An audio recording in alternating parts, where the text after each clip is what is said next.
Hi everybody, it's Laura. Thank you so much for joining me on my channel. Today I have a layout that I made using the November Shimmerz Paints Color Kitz Collection.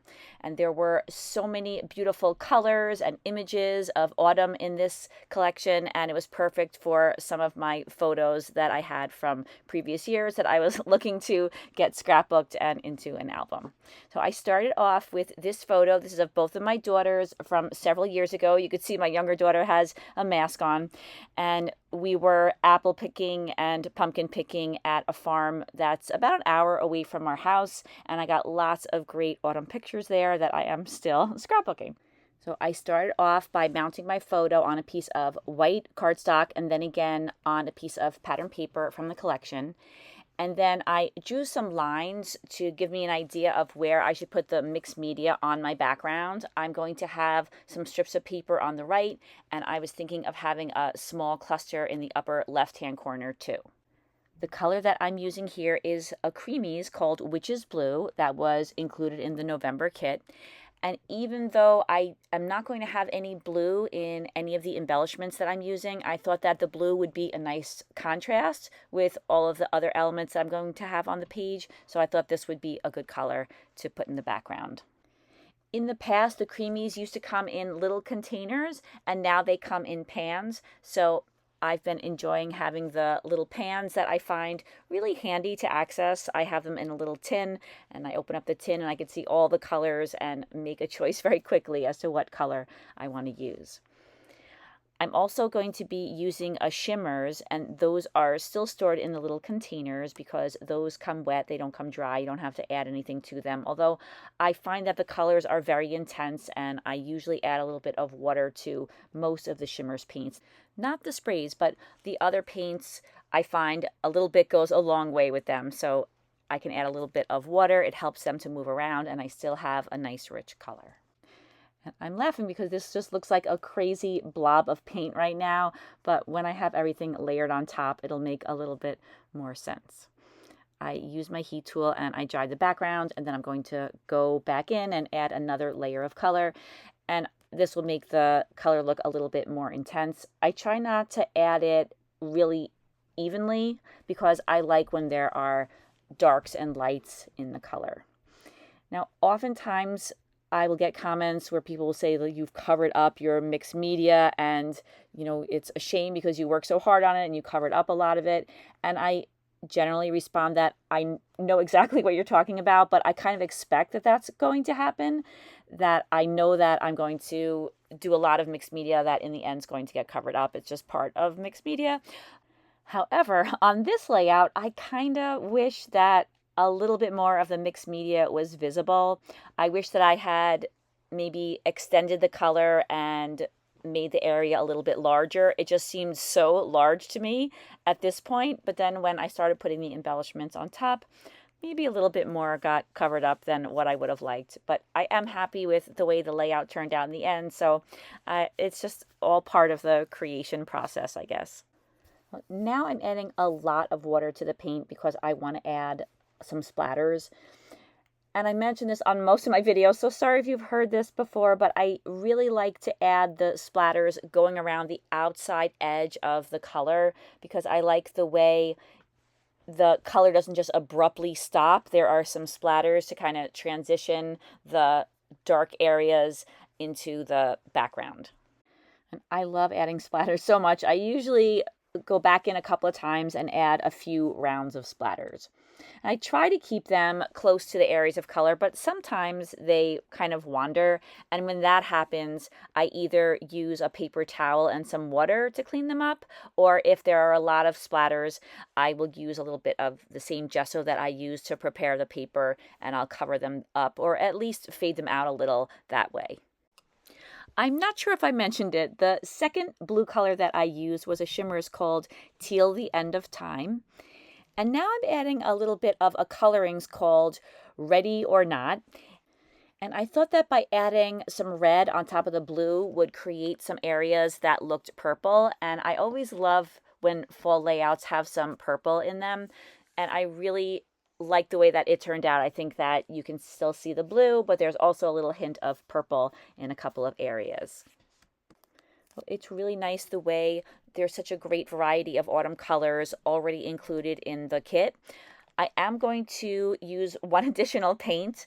On the right-hand side of my table, you could see one of the brand new paints from Shimmerz. It's called Twinklingz. And the name of this color is Once Upon a Wine. The Twinklingz are watercolors, and this set that we just received is all fall themed, so all the colors went along really nicely with the colors that are already in the kit.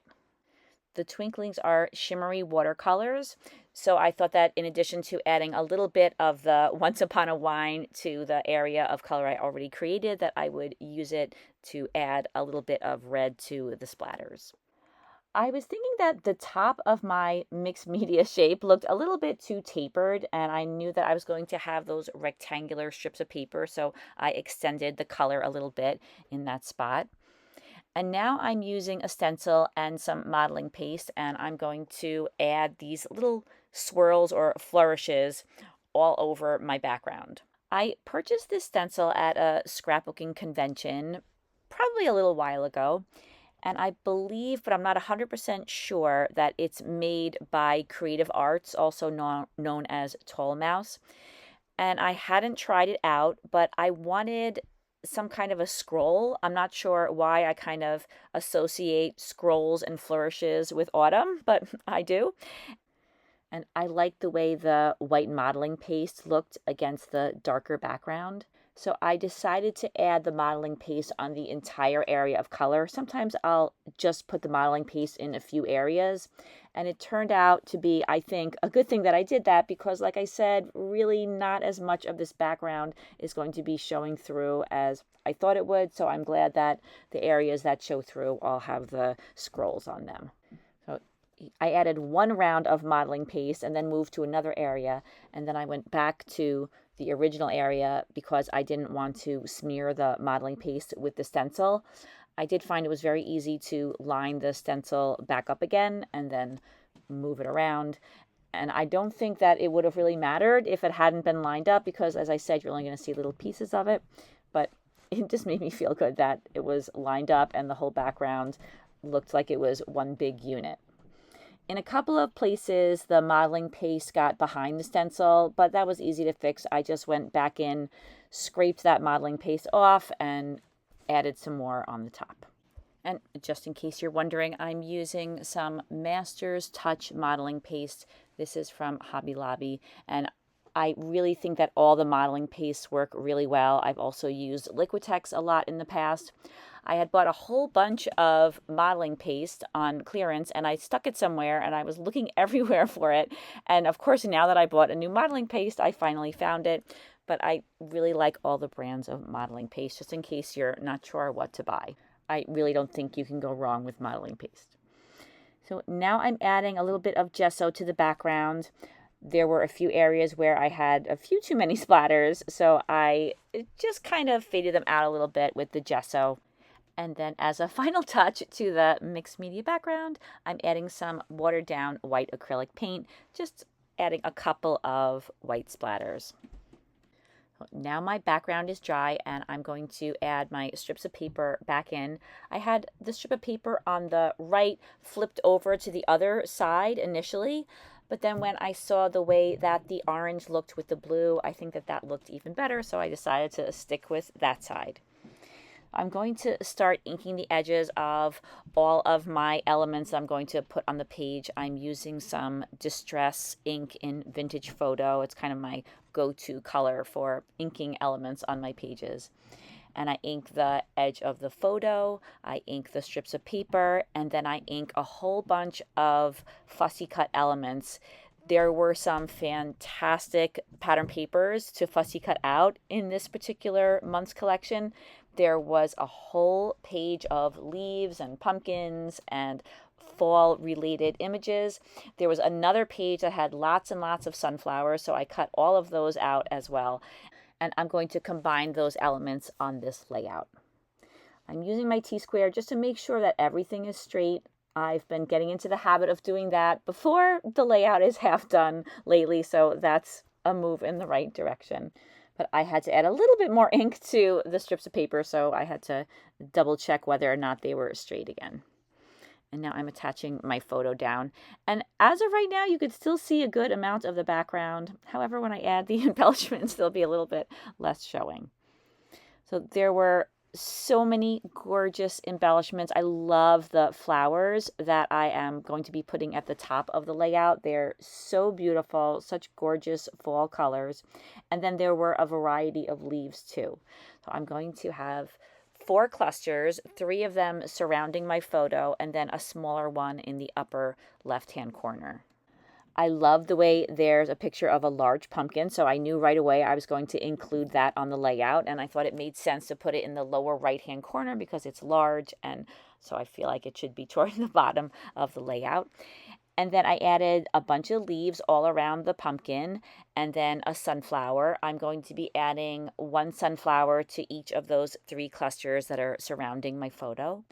I'm going to add to each of those clusters using the elements that I have to the left of my mat. I start off with the larger elements like the leaves and the larger flowers.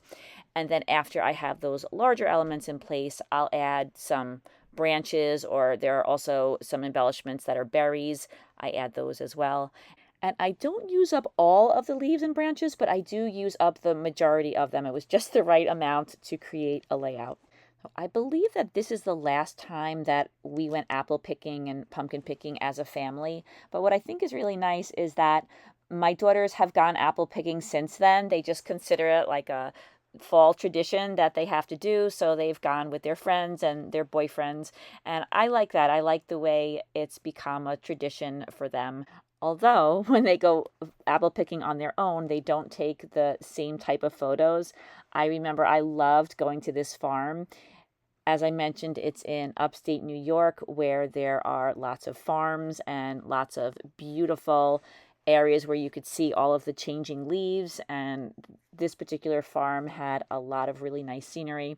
So I have to be content because I got a lot of great pictures through the years, but I'm always happy to get more pictures that I can scrapbook. I am adding a sunflower to each of those 3 clusters. And then I was also thinking that I should add something underneath the photo to kind of anchor it. So I'm using this Stampin' Up! Punch that I got recently, and I am using one of the pattern papers, the same one that I used to make the larger strip on the right, and I'm punching out a little strip that I'm going to place underneath the photo. And of course, before I attach it down to the page, I add a little bit of the vintage photo so that it'll match in with all of the other elements on the page. I was considering using the other side, but it had too much blue on it, and I was afraid it was going to kind of fade into the mixed media background, so I thought that the side that was that yellowish orange color would look a little bit better or be a little bit more noticeable. Well, now I'm ready to start attaching things down to the layout.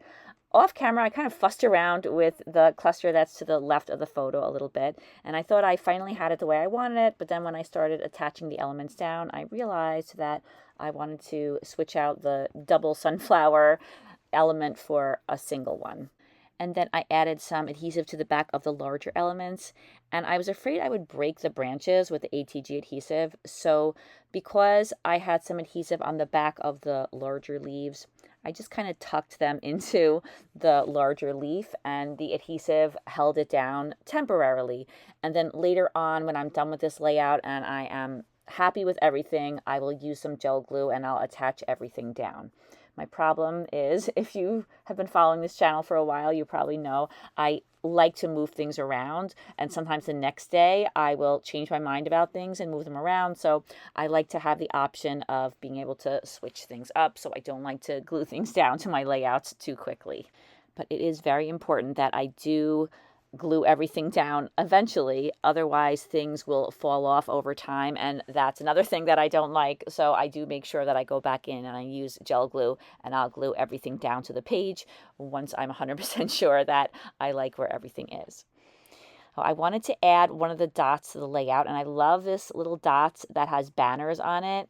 These dots are included in all of the Shimmerz Color Kitz collections, and I love using them. They're just the right size, and they add a nice change to the layout. It's not all paper. There's a different kind of embellishment on the page, and I love that, and I think that that's really important to make pages interesting. It's funny how sometimes I think a layout is coming together so quickly, and then I'll get caught up on the tiniest little thing.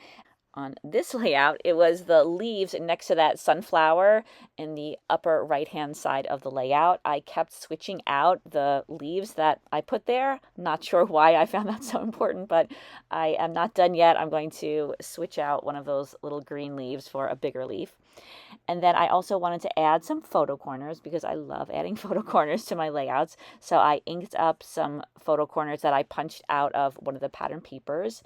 And I'm adding those to 3 of the 4 corners. There was no point in adding one in the lower left-hand corner because it would have been covered up. And then I added another leaf to the lower right-hand corner cluster. I thought that that would fill that out a little bit. And now here I am once again fooling around with that sunflower. I couldn't decide if I should layer it behind the photo or in front of the photo, or if I should use the little green leaves or the larger brown leaf. So I ended up using 1 brown leaf and 1 green leaf, and then I layered it on top of the photo. Now I'm going to add the title. There was a title in the ephemera pack that said Sweater Weather, so I thought that was just perfect for this layout. I inked the edges, but I wanted it to stand out a little bit more, so I used the same pattern paper that I used to mat the photo with, and I fussy cut out a little mat for it, and then I once again inked the edges of that border, and then I placed that title at the top of my photo, and that completes this layout. So when you're placing an order with Shimmerz Paints, please don't forget to use my name in the comments so that you can receive your free gift. In the description box, you'll find the links to the Shimmerz shop, and you'll also find a direct link to the Color Kitz collection, so you could check that out if you're interested. I want to say thank you so much for watching this video, and I really appreciate you taking time out of your day to watch it. I really hope that you enjoyed it. I had a lot of fun making this layout. I hope that you have a fantastic day, and I hope to see you again soon. Take care, everybody. Bye-bye.